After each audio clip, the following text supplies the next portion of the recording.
안녕하세요. 반갑습니다. 오늘은 누구나 알고 있는 러시아의 대문호 톨스토이의 작품 하나를 가져왔습니다. 너무 두꺼운 작품은 아니고요. 사실 안 읽어본 사람이 더 많을 중편 작품입니다. 근데 사실 톨스토이 장편도 잘 제목만 알지 안 읽어본 사람이 대부분인 것 같아요.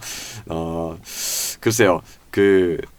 가장 대중에게 많이 알려진 게 요새 보니까 이제 사람은 무엇으로 사는가. 네, 요건데 요거는 사실 아이들을 위해서 쓴 거예요. 예, 물론 이제 어른들이 읽어도 그 속에 깊이 있는 교훈들이 많이 담겨 있습니다.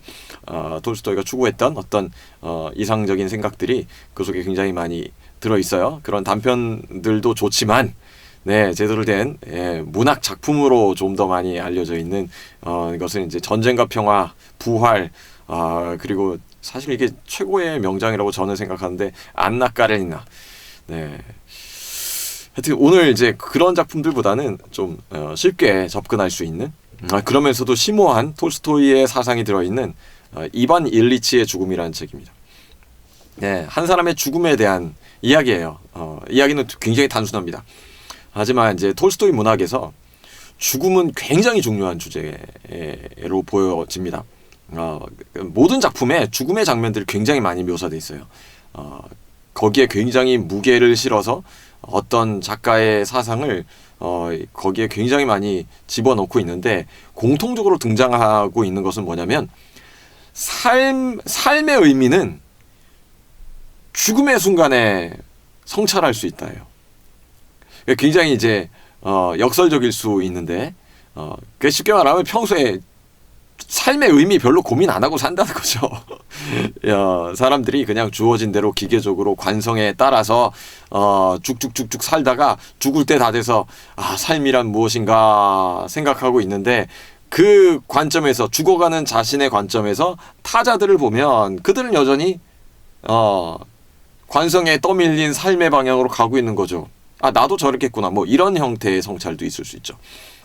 예, 이반 일리치의 죽음에서는 이제 거기에 좀 더 들어가서 한꺼풀을 더 벗깁니다. 그건 바로 위선이라는 거예요. 사람들은 어떻게 살아가고 있을까? 무엇이 중요하다고 여기고 살아가고 있을까? 그 모습들이 모두 위선으로 보여집니다. 주인공이 자신이 살아왔던 삶이 위선이었던 것 같고 자기가 죽어가는데 가까운 가족들이 자기를 대하는 연민이나 위로의 말들이 다 위선인 것 같아요. 그러고 보니까 내 인생이란 무엇이지? 라는 이 실존적인 문제에 마침내 부딪히는 거죠. 주인공 이반 일리치는 평범한 사람입니다. 모두가 추구했던 어떤 삶의 방향선에서 자기도 무언가 사회적 지위, 안정된 결혼, 그러한 가정 이런 걸 추구하고 그냥 평범하게 살아왔어요. 이 소설에서 보여주는 어떤 대단한 인물, 대단한 사건 같은 건 없습니다. 그냥 주변에 흔히 볼 수 있는 아저씨 딱 생각하면 돼요. 네. 그런데 예기치 않게 어느 날 죽음이 다가오는 거죠. 그 죽음은 점점 신체에서 증상으로 이 시간을 두고 천천히 퍼져가는 독성처럼 그렇게 나타납니다. 그러면서 그는 이 주변 사람들의 자기를 대한 태도 또 자기가 살아왔던 삶에 대한 자신의 관점들을 아주 객관적으로 살필 수 있는 기회를 갖게 되는 거죠. 네. 그러면 우리에게는 이런 이 죽음과 삶의 성찰이 주어져 있습니까? 라는 질문을 할 수밖에 없어요. 현대인들은 죽음의 문제를 다 바깥으로 던져놨고 안 보이는 데 숨겨놨습니다. 장례장에 가야 있는 거고 영안실에 가야 있는 거예요. 묘지에 가야 있는 거예요. 아름답게 덮고 아름답게 기억하고 아름답게 추모하고 다 끝내버렸습니다. 그러다 보니까 진짜 현대인들이야말로 어쩌면 19세기 사람들보다 훨씬 더 죽음에 대한 성찰로부터 떨어져 있는 거죠.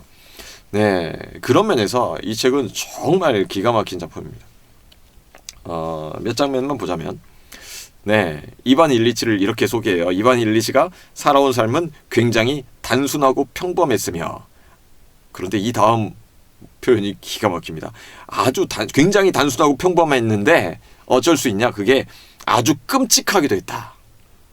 네,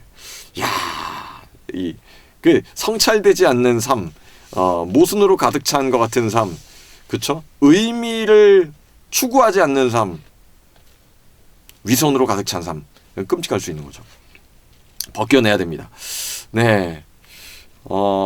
이 주변 사람들의 그 태도가 또 이 작품 구석구석에 굉장히 아프게 그러나 아주 날카롭고 차갑게 그려져 있습니다. 관련된 하나의 문단을 보자면요. 이반 일리치의 병세는 눈에 띄지 않을 정도로 서서히 악화되었지만 그래도 석 달째로 접어들자 아내와 딸, 아들, 하인들, 지인들, 의사들 그리고 누구보다 이반 일리치 자신이 절로 알게 된 사실이 있었다. 이제 모든 사람들의 관심은 그가 언제 자리를 비워줄 것인지, 그래서 자신의 존재 때문에 산자들이 겪어야 하는 구속을 없애주고 그 자신 또한 고통에서 벗어날 것인지에 쏠려 있다는 사실이었다. 죽어가는 사람을 간호하고 돌보는 사람들은 그냥 일상의 원래대로의 삶을 빨리 돌아가서 살고 싶은 거예요.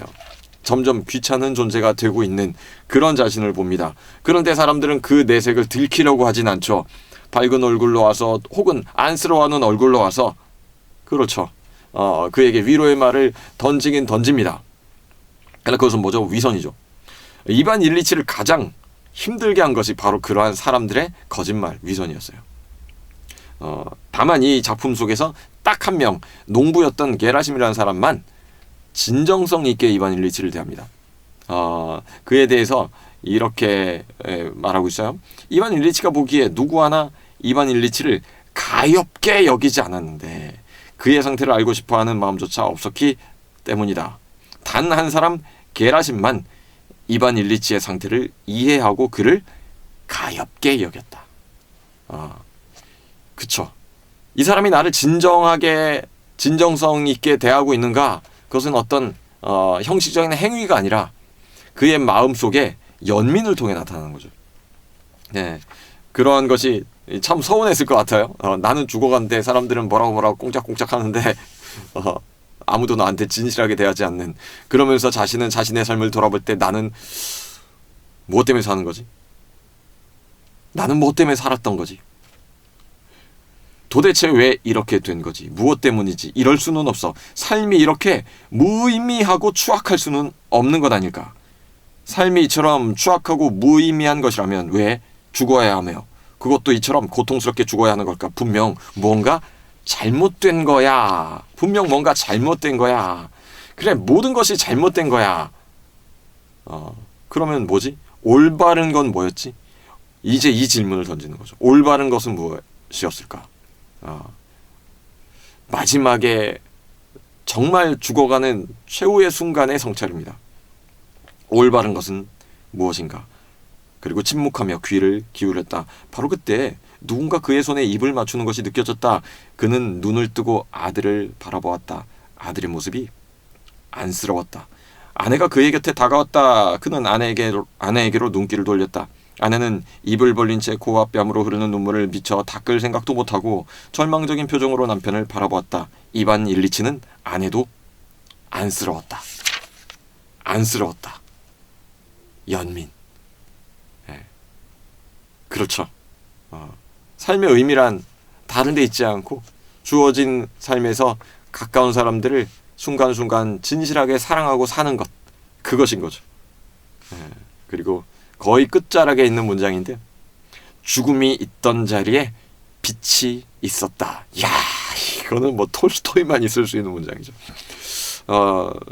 그래요. 스토리를 조금 스포해버린 감은 있지만 어차피 단순한 스토리고 제목이 벌써 스포예요. 이반 일리치의 죽음.